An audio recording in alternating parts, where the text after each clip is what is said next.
দৈনিক আমাদের পাঠক মেলার সম্মানিত পাঠক এবং সদস্যবৃন্দ, আজকে পাঠক মেলার হিসেবে আমি দায়িত্ব দিয়েছি। পাঠক মেলার অলরেডি গাঁওয়ে ঘোষণা করা হয়েছে। সেই দৈনিক আমার দেশের সাবেক সাংবাদিক এবং জাতীয় সাংবাদিক সংস্থার মহাসচিব আমার সভাপতি আমার সঙ্গে উপস্থিত আছে সকল সাংবাদিক উপস্থিতি দৈনিক আমার দেশের সম্পাদক মাহমুদুর রহমান মজলুম বিগত শেখ হাসিনার সময়ে তাকে বিভিন্ন কারণ নির্যাতন সহ বিভিন্নভাবে তাকে নির্যাতন করা হয়েছে। ফ্যাসিস্টের পরিবর্তন হলেও মিডিয়ার যে পরিবর্তন দেখা যাচ্ছিল সেখানে একটি নিউজ করার কারণে বাংলাদেশ থেকে শত কোটি টাকা এই মেঘনা গ্রুপের ওভার এলসির মাধ্যমে বিদেশে পাচার হওয়ায় একটি নিউজকে কেন্দ্র করে শুধুমাত্র মাহমুদুর রহমান এবং দৈনিক আমার দেশের 4জন সাংবাদিকের বিরুদ্ধে 71-এর অমিত এবং মেঘনা কামাল সাহেব একটি মামলা করেন। এই মামলার মাধ্যমে একটি জিনিস পরিষ্কার হয়েছে, আমরা এখন এই দেশ ফ্যাসিস্ট মুক্ত হইনি।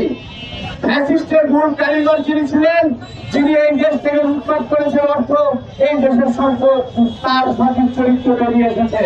যদিও রাতারাতি 5ই আগস্টের পরে বিডিআ সহ বিভিন্ন মানুষজন তার চরিত্র বদল করেছে, কিন্তু আমরা এই মামলার মাধ্যমে দেখছি আসলে কোনো পরিবর্তন হয়নি। চরিত্র পরিবর্তন যখন হয়নি তখন এই জাতিকে আবার নতুন করে ভাবতে হবে, তারা সুযোগ পেলে আবার বসে বলবে।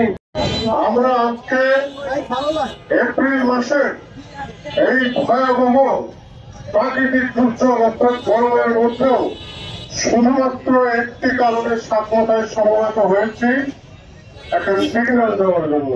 এই সিগন্যালটা কার বিরুদ্ধে? এই সিগন্যালটা হচ্ছে আমাদের পশ্চিমের দেশ ভারতের রাজধানী দিল্লির বিরুদ্ধে। আমরা সবাই জানি আমাদের সকল সমস্যা, সেটা প্রাকৃতিক দুর্যোগ, বন্যা, সেটা সংবাদপত্রের স্বাধীনতা হরণ, সেটা গণতন্ত্রের অপমৃত্যু, একদলীয় বাকশাল রয়েছে এই দিল্লি।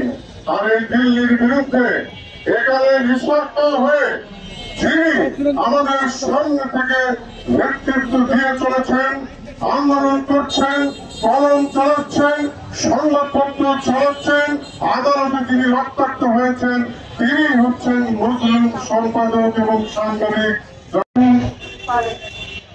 মাহমুদুর রহমানের বিরুদ্ধে মিথ্যা মামলা দায়েরের প্রতিবাদে আজকে আমার দেশ পত্রিকা কর্তৃক আয়োজিত এই মানববন্ধনের বিভিন্ন পর্যায়ের নেতৃবৃন্দ, সাংবাদিকবৃন্দ, সমাজের অন্যান্য শ্রেণীর নেতৃবৃন্দ,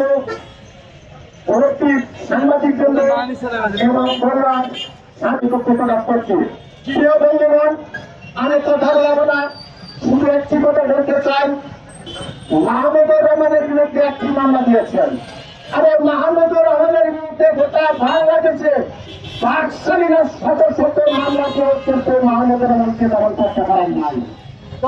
মাহমুদুর রহমান এমন একটি শক্তি, যে শক্তি যখন কথা বলে ভারতের বুকে ওঠে, যে শক্তি যখন কথা বলে মার্কিনীদের কেঁপে ওঠে, যে শক্তি যখন কথা বলে হাসিনা মসনদ কাপানো সংগ্রামী সম্পাদক বিপ্লবী সাংবাদিক মাহমুদুর রহমানের বিরুদ্ধে মামলার প্রতিবাদে আজকের এই মানববন্ধনে উপস্থিত সাংবাদিক সহযোগিতা বন্ধুগণ এবং সংগ্রামী প্রবাসী, আসসালামু আলাইকুম। আপনারা ইতিমধ্যে অবগত হয়েছেন যে ফ্যাসিবাদ বিরোধী আন্দোলনে অগ্রণী ভূমিকা রাখার কারণে বিপ্লবী সম্পাদক মাহমুদুর রহমানকে রক্ত দিয়ে আন্দোলন করে সংগ্রামী লেখনের মাধ্যমে দেশবাসীকে একত্রিত করে ফ্যাসিবাদের বিরুদ্ধে রুখে দাঁড়ানোর আহ্বান জানিয়েছিলেন। মাহমুদুর রহমানের এটাই ছিল অপরাধ।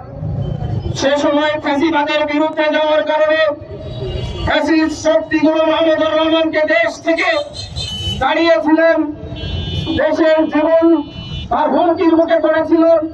ফ্যাসিবাদ উৎখাতের পর ফ্যাসিস্টরা পালানোর পর আমরা মনে করেছিলাম আমরা বাংলাদেশকে ফ্যাসিস্ট মুক্ত করতে পেরেছি, কিন্তু আজকের এই মামলা মমতা রহমানের বিরুদ্ধে মামলা এটাই প্রমাণ করছে যে ফ্যাসিস্ট পালিয়ে গেলেও ফ্যাসিবাদের দোসররা বাংলাদেশে এখনো শিকড় গেড়ে বসে আছে। যারা ফ্যাসিবাদ বিরোধী আন্দোলনে জীবন দিয়েছিলেন, যারা ফ্যাসিবাদ বিরোধী আন্দোলনে সর্বস্ব ত্যাগ করে সংগ্রামী ভূমিকার জন্য রাজপথে দাঁড়িয়েছিলেন, যে স্বপ্নকে লালন করে শহীদ হয়ে বাংলাদেশকে ফ্যাসিস্ট মুক্ত করেছিলেন, সেই সোনার বাংলা গড়ার দায়িত্ব এসে পড়েছে আমাদের উপরে। যারা এখনো ফ্যাসিবাদের দোসর হয়ে এই বাংলাদেশে ফ্যাসিবাদ বিরোধী শক্তিকে দমন করার জন্য মামলা হামলা ষড়যন্ত্র করছেন, তাদেরকে সতর্ক করে দিয়ে বলতে চাই,